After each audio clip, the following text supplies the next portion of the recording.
Islamic कहानी, सब्र और सच्चाई का इनाम। भूमिका। बहुत समय पहले एक छोटा सा गांव था, नूराबाद। यह गांव अपनी सादगी, ईमानदारी और अल्लाह पर भरोसे के लिए जाना जाता था। यहाँ के लोग कम साधनों में भी खुश रहते थे, क्योंकि उनके दिलों में अल्लाह का खौफ और मोहब्बत थी। इसी गांव में एक गरीब लेकिन नेक दिल इंसान रहता था, यूसुफ। यूसुफ का दिल साफ था, नजरें झुकी रहती थीं और जुबान पर हमेशा अल्लाह का नाम होता था। लेकिन उसकी जिंदगी आसान नहीं थी। पहला भाग, गरीबी की परीक्षा। यूसुफ एक मजदूर था। दिन भर मेहनत करता, तब जाकर शाम को 2 वक्त की रोटी मिलती। उसके घर में उसकी बूढ़ी माँ और एक छोटी बहन थी। बेटा यूसुफ, एक दिन हमारी उसकी माँ ने हालत कहा, बहुत खराब है, लेकिन बेटा कभी भी यूसुफ, हरम का हमारी सहारा मत हालत लेना। बहुत खराब जी माँ, है, मैं समझ गया। लेकिन कभी भी हराम का सहारा मत लेना। यूसुफ ने जवाब दिया, अम्मी, चाहे कितनी भी मुश्किल आए, मैं हमेशा हलाल कमाऊंगा। उसकी ये बात उसके ईमान की गहराई दिखाती थी। लेकिन वक्त ने उसे और बड़ी परीक्षा के लिए तैयार कर लिया था। दूसरा भाग, अमीर का लालच। गांव में एक बहुत अमीर आदमी रहता था, हाजी करीम। उसके पास बहुत दौलत थी, लेकिन दिल में घमंड भी उतना ही था। एक दिन उसने यूसुफ को बुलाया और कहा, यूसुफ, अगर तुम मेरे लिए एक छोटा सा काम कर दो, तो मैं तुम्हें इतना पैसा दूंगा कि तुम्हारी गरीबी खत्म हो जाएगी। यूसुफ ने पूछा, कैसा काम? हाजी करीम बोला, बस कैसा काम? तुम्हें झूठ बोलना बस है। तुम्हें झूठ बोलना है, एक गवाही देनी है, और बाकी मैं संभाल लूंगा। यूसुफ समझ गया कि यह हराम है।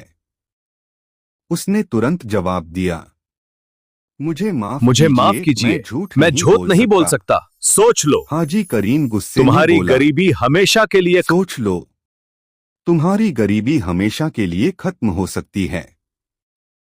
लेकिन यूसुफ ने सिर झुकाकर कहा, सोच लो, तुम्हारी गरीबी हमेशा के लिए खत्म हो सकती है। गरीबी मंजूर है, लेकिन अल्लाह की नाराजगी नहीं। तीसरा ये भाग, नहीं हो मुश्किलों सकता। का तूफान। यूसुफ के इनकार के बाद उसकी जिंदगी और मुश्किल हो गई।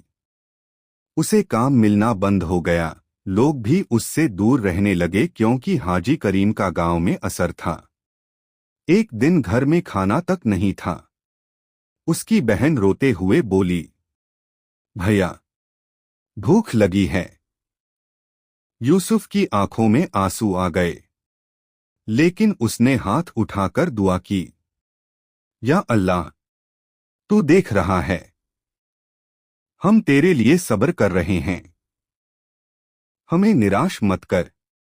उसकी मां ने कहा, बेटा सब्र करो, अल्लाह सब देख रहा है।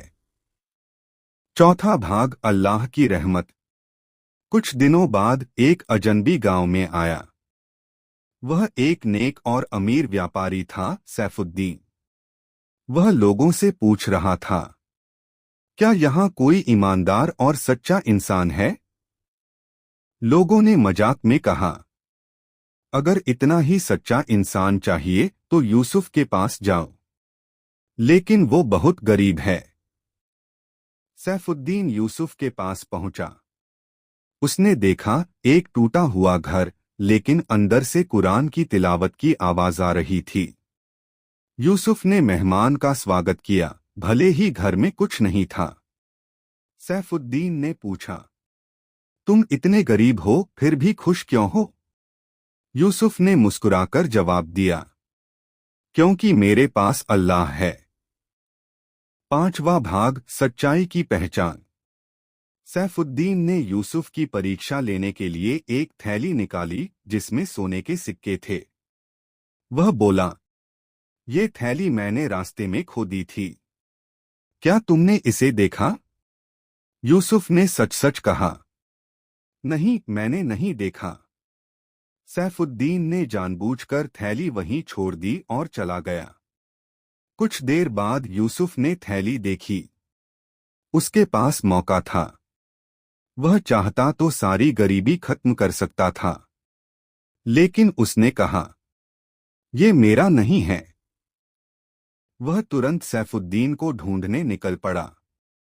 जब उसने थैली लौटाई तो सैफुद्दीन की आंखों में खुशी के आंसू आ गए। छठा भाग, इनाम। सैफुद्दीन बोला, यूसुफ, मैं तुम्हें परख रहा था, तुम सच में सच्चे हो।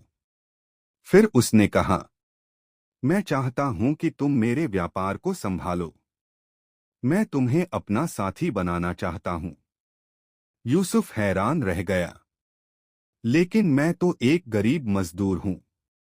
सैफुद्दीन मुस्कुराया, तुम गरीब नहीं, सबसे अमीर हो, क्योंकि तुम्हारे पास ईमान है। सातवां भाग, नई शुरुआत। यूसुफ ने मेहनत और ईमानदारी से काम किया।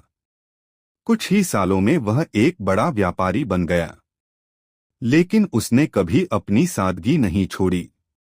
वह गरीबों की मदद करता, अनाथों का सहारा बनता और हमेशा कहता, ये सब अल्लाह का करम है।